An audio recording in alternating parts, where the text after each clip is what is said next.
काम कार्य या सगळ्या गोष्टीचा उल्लेख करून आज आपण हिंदू धर्माच्या या सगळ्या घटक म्हणून आज आपण इथे मोठ्या प्रमाणामध्ये इथे जमलेलो आहे। धर्म परिषदेची जेव्हा माहिती मिळाली आणि एकंदरीत कार्यक्रमाचा पूर्ण जेव्हा आराखडा वाचला तेव्हा ठरवलं की आपण ह्या धर्म परिषदेसाठी आवर्जून उपस्थित राहून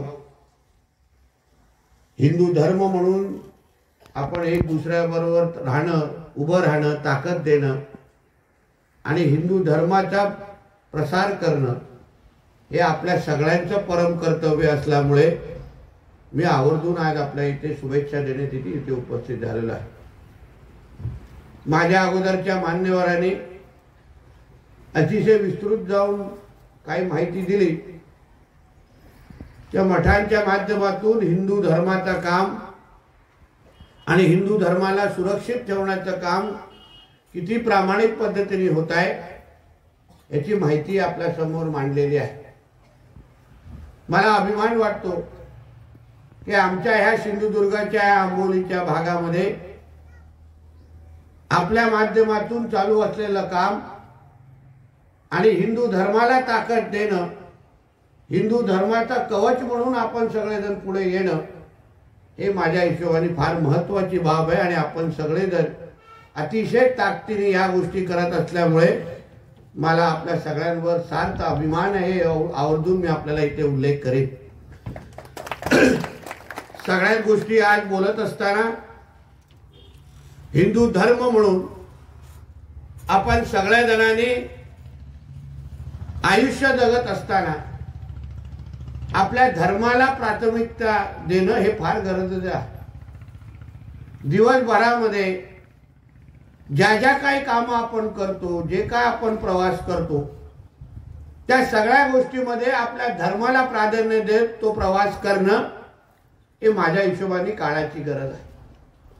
ज्यांच्या बरोबर आपण एकंदरीत दुसऱ्या धर्माकडे अगर आपण पाहिलं, इस्लाम धर्म असेल, ख्रिश्चन धर्म असेल, तुम्ही मला सांगा त्या त्या धर्माचे लोक आपल्या धर्माला किती प्राथमिकता देतात, किती महत्त्व देतात याचा थोडा जरा अभ्यास आपण सगळ्या जणांनी करायला हवा। आपण हिंदू म्हणून जगत असताना आपल्या मनामध्ये धर्माबद्दल निश्चित पद्धतीने अभिमान वाटला पाहिजे, मान सन्मान असला पाहिजे, पण त्याचबरोबर त्यात तेवढीच कडवटपणा, कट्टरपणा पण तेवढाच असला पाहिजे हे आवर्जून मी तुम्हाला सांगेन।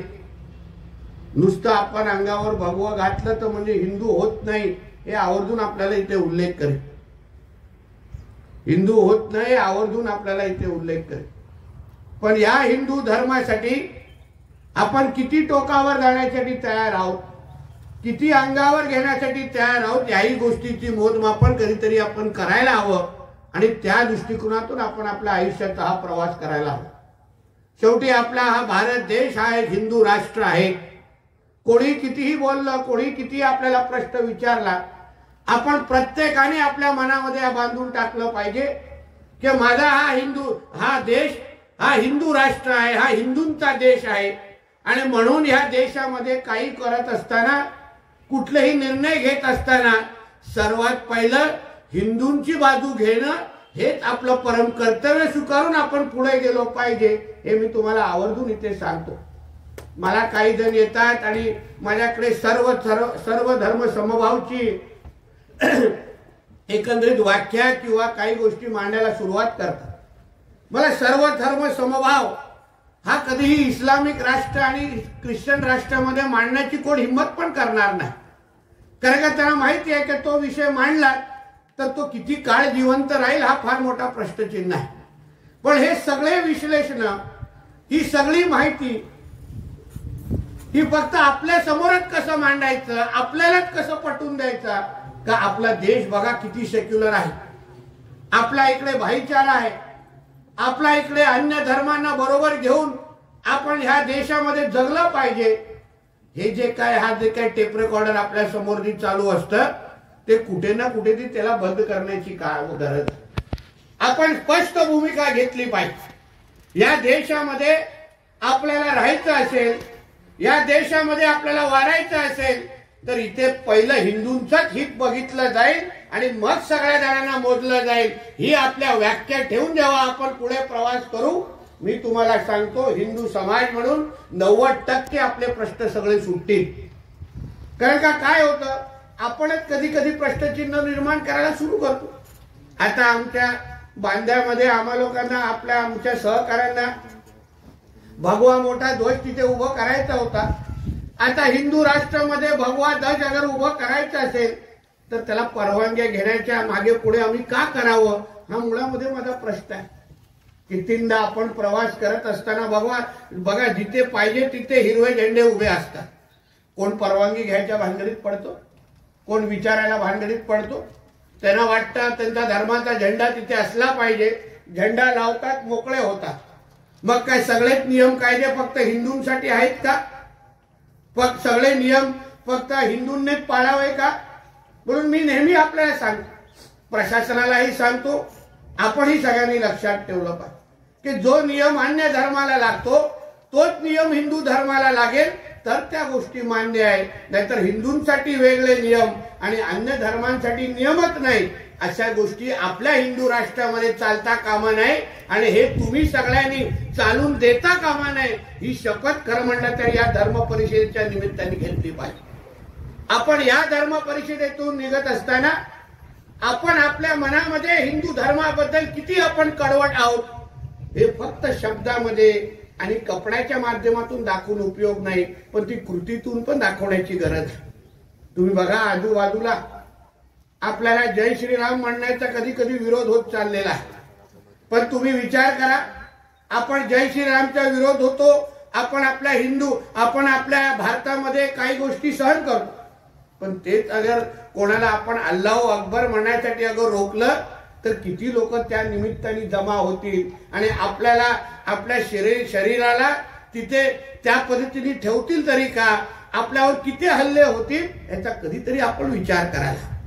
म्हणून धर्मासाठी काम करत असताना आपल्यामध्ये कडवटपणा हा असलाच पाहिजे आणि त्या दृष्टिकोनातून आपण हा प्रवास करायला. असंख्य महत्वाचे आव्हानं आपल्या धर्मासमोर आज आहे. धर्मांतर सारखं मोठं आव्हान ज्याच्यासाठी महाराज आणि सगळे फार मोठ्या प्रमाणामध्ये काम करतात असं कानावर आलं. धर्मांतर हा विषय हा आपल्या देशाला 2047ला इस्लाम राष्ट्र बनवण्याच्या दृष्टिकोनातून एक फार मोठं षडयंत्र आहे. ज्या देशामध्ये 90% हिंदूंची लोकसंख्या आहे त्या देशामध्ये हिंदूंची लोकसंख्या कमी करायची असेल तर मग धर्मांतर सारखे विषय वापरा, हिंदूंची जनसंख्या कमी करा आणि 2047ला हा देश इस्लाम राष्ट्र म्हणून घोषित करा. असे हे जे काय ह्यांचे मनसुबे आहेत हे आपण हाणून पाडणं हे हिंदू म्हणून आपलं परम कर्तव्य आहे. तुम्ही कधी बघा, कुठल्याही मुसलमान व्यक्तीला थांबवा, कुठल्याही ख्रिश्चन व्यक्तीला थांबवा आणि त्याचा पूर्ण दिवसाचा कार्यक्रम बघा. तो प्रत्येक कामामध्ये, प्रत्येक निर्णयामध्ये, दिवसाच्या प्रत्येक मिनिटामध्ये आपल्या धर्माला प्राधान्य देऊन आपलं आयुष्य जगतो आणि तरच आपल्या आयुष्याचा तो प्रवास करतो. मग हिंदू म्हणून आपण दिवसामध्ये आपण आपल्या धर्माची किती आठवण करतो, प्रत्येक निर्णयामध्ये आपण आपल्या धर्माला किती प्राधान्य देतो, यावर थोडं आपण ह्या धर्म परिषदेच्या निमित्ताने विचार करायला. म्हणजे ते म्हणतात ना, छत्रपती शिवरायांनी जन्माला यावं पण शेजारच्या घरी, असं मत आपलं असता कामा नये. धर्म म्हणून आपल्या धर्माची सुरक्षा करण्यासाठी मी हिंदू म्हणून काय भूमिका घेतो हे फार गरजेचं आहे. आणि तसं आपल्या धर्मामध्ये फक्त सहन करायचं असं कुठेही दिलं नाही. माहिती देणारे अजून लोक आपल्याला माहिती देते. आपल्या धर्मामध्ये धर्माच्या रक्षणासाठी शस्त्र उचलवा आपल्या धर्मामध्ये आहे आणि ते कधी करायचा निर्णय घ्यायचा हे हिंदू म्हणूनही आपण लोकांनी निर्णय घेतला पाहिजे. शेवटी अगर आपण आपल्या धर्माला आपल्याला सुरक्षित ठेवायचं असेल तर साम दाम दंड भेद या सगळ्या पद्धतीचे अगर आपण शस्त्र अगर वापरले, विचार केला तरच आपण आपल्या हिंदू धर्माला सुरक्षित ठेवू शकतो. का हो, फक्त एकच धर्म सुरक्षा करण्यासाठी त्या हिंदू